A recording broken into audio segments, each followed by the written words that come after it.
इस ट्यूटोरियल में हम ये थोड़ा इंटरेस्टिंग क्वेश्चन सॉल्व करेंगे। इसमें सिर्फ और सिर्फ आपको फोकस करना है कि इसकी टोटल पॉसिबल आउटकम्स क्या हो सकती हैं और कितनी हो सकती हैं, ठीक है। A game consist of tossing a 1 rupee coin 3 times and noting its outcome each time. तो कहता है कि एक हमारे पास कॉइन है, 1 रुपये का कॉइन है, हम उसको टॉस करते हैं, 3 बार टॉस करते हैं और उसकी आउटकम्स को नोट कर लेते हैं। तो मैं एक काम करता हूँ, मैं ये देख लेता हूँ कि मेरे पास टोटल पॉसिबल आउटकम्स क्या क्या हो सकती हैं। तो ये मैं आउटकम्स पहले नोट कर लेता हूँ।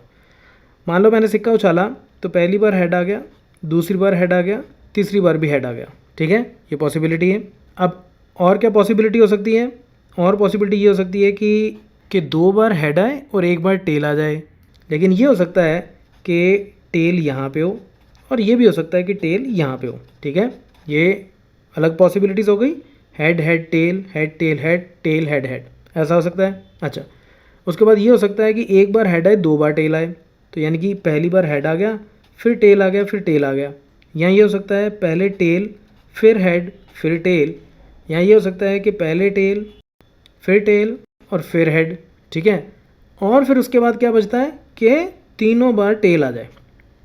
इसके अलावा कुछ और पॉसिबिलिटी नहीं हो सकती। सिक्का मैंने 3 बार उछालना है, तो 3 बार उछालता हूँ तो ये हो सकता है कि तीनों बार हेड आए। ये हो सकता है कि 2 बार हेड आए और 1 बार टेल आए, लेकिन उसके ये कॉम्बिनेशन हो सकते हैं। और ये भी हो सकता है कि 1 बार हेड आए और 2 टेल आए और उसके ये कॉम्बिनेशन हो सकते हैं। और ये हो सकता है कि तीनों बार टेल आ जाए, ठीक है। तो ये टोटल कितने हो गए मेरे पास? 8 पॉसिबल आउटकम्स। अब इसमें एक टिप आप ज़रूर याद रखना। देखो, जब आप सिक्का उछालते हो तो टोटल उसकी 2 आउटकम्स हो सकती हैं, एक हेड और एक टेल, राइट। अब आपने सिक्के को कितनी बार उछालना है? 3 बार, 3 बार उछालना है, ठीक है। तो टोटल आउटकम्स एक बार उछालने की कितनी हो सकती हैं? सिर्फ 2, तो 2 टू द पावर 3 यानी कि 8। तो टोटल 8 मेरी पॉसिबल आउटकम्स हो सकती हैं अगर मैं एक सिक्के को 3 बार उछालता हूँ। तो मेरी टोटल आउटकम्स 8 हो सकती हैं।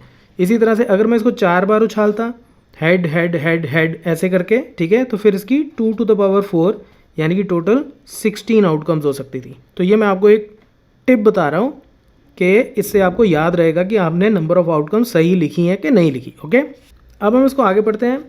Hanif wins if all the tosses give the same result.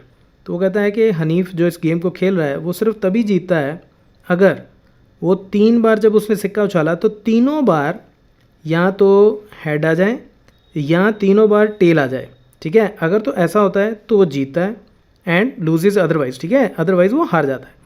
Calculate the probability that Hanif will lose the game. तो सबसे पहले टोटल पॉसिबल आउटकम्स कितनी हैं?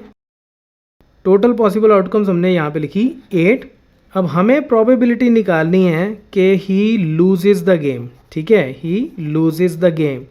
तो लूजेज द गेम, तो इसकी फेवर में कितने इवेंट्स हैं? वो जीतता सिर्फ तब है जब तीनों हेड आएँ या तीनों टेल आएँ। इसके अलावा बाकी जितने भी आउटकम्स हैं इनमें से कुछ भी अगर होता है तो वो गेम हारता है। तो यानी कि गेम हारने की फेवर में ये 6 रिजल्ट्स हैं, ठीक है। तो 6 आउटकम्स इसकी फेवर में है divided by total number of outcomes, तो यानी कि 3/4 इज़ द आंसर। ये प्रोबेबिलिटी है उसके हारने की। So that's it from this tutorial. Keep watching मैथमाफिया।